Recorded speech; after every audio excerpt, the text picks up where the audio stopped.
Hey, it's Melanie. Welcome back to Learn to Make Your Homestead. I'm a sidekick out here who dressed himself. We are going to do some work in the garden today. I'm going to see how hard this ground is and hopefully get some rows done. So these rows out here, I know I've seen a lot of people do like with the string and stuff. I don't have any. Well, I'm sure I do. Have it. Some string and stuff somewhere, but I'm just not gonna get it. I'm just gonna wing it. It's probably maybe not my best judgment call, but that's what we're gonna do.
We have one row completed. Yeah. This double dig method, they were like, oh, you know, it's gonna be hard. And I was like, yeah, I'm up for the challenge, but like, I'm not in any question in my life when it comes to this. But we're gonna keep it slow and steady. Okay, so what we have here thus far is 1, 2, and 3 rows with the double dig method. So this first row, took the dirt out, put it in the wheelbarrow, started digging this trench. As I was digging this trench, took all the soil from it and I put it in there, but I did amend it with like some of our compost and things like that beneath this top layer. And then I am placing cardboard in these walkways because eventually this will have wood chips on it. The same thing for our raised bed gardens. We've got compost, we've got cardboard going in between our raised beds and waiting on a order of wood chips to be delivered at some point.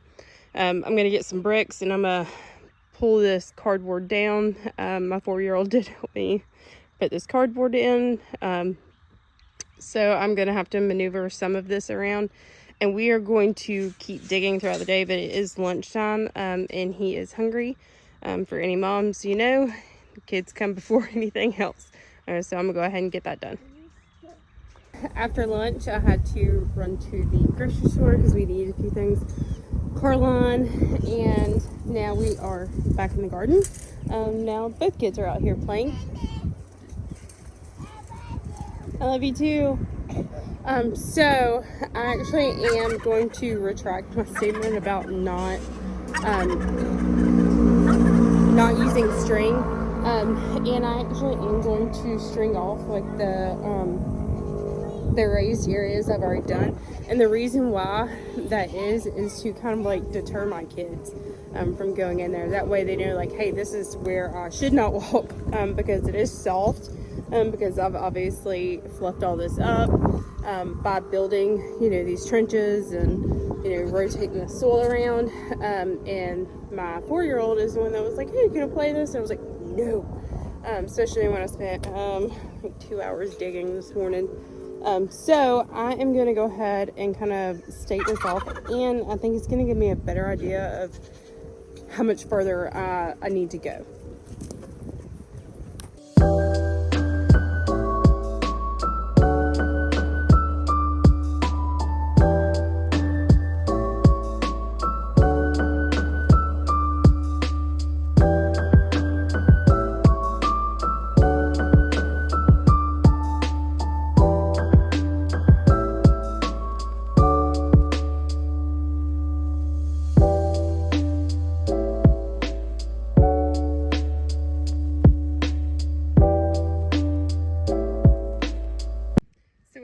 string up, and it kind of gives a little bit more definition to our walkways versus our beds.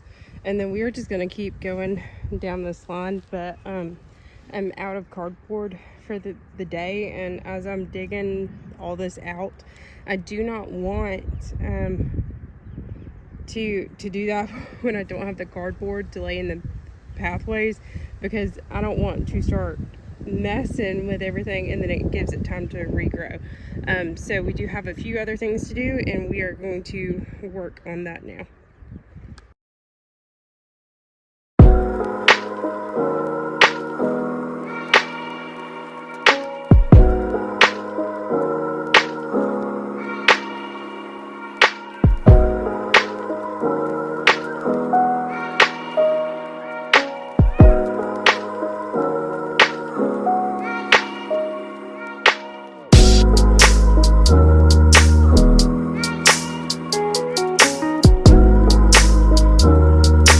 As I'm just kind of working the soil around in the garden, I am so happy, so surprised. This, obviously the soil on top is a little bit dry, but the soil underneath is so pretty. I don't know if you can see the color difference in this, but like as I get deeper, and I don't know if it's just showing up on camera at all, it is just beautiful black rich soil, and there's logs underneath this bed. Like there's, when we first started building these beds, we put a ton of organic matter in here, and it's just gorgeous. So I'm just going through here, weeding out, trying to get all of these, all these weeds out. And I mean, this is just going to be a ongoing battle. But what I am going to do is I am creating a little pile. And I mean, obviously I'd normally get more than this, but perks of having a pig pen right next to the garden is, looking, they already know. You want some more? They're munching on all these weeds, and they're just loving it.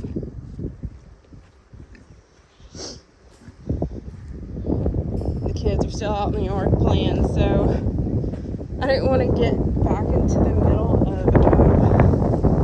of digging, doing the double dig method. I knew that it wouldn't be long and those boys were going to want to go inside, especially Rowan. I mean, he spent all day out here with me. This morning, he's been to Walmart and to go get his brother from school. I mean, I know he's tired. So, it's only a matter of time before they put in the towel on being outside.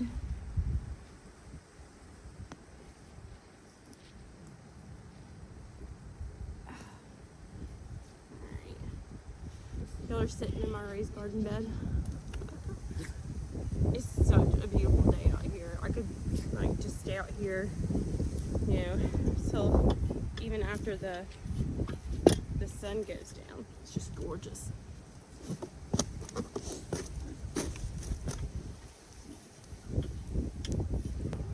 So one thing that I can say is that I am excited to see how this double dig method does.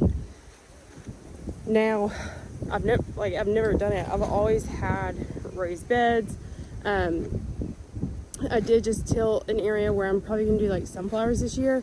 That I had corn last year, and I pretty much threw some compost down that we had made ourselves, bordered it off with wood, just organic pieces of trees kind of wood, and it was fine. Now with this, obviously, the double dig is a little bit more like labor intensive, and I understand the concept behind it, because we have very compact soil here, and is a whole nother reason why we've always done our garden in raised beds. Now, the cost of doing the raised beds are, I don't know, I think it's like less than $50 a bed, and we have seven of them.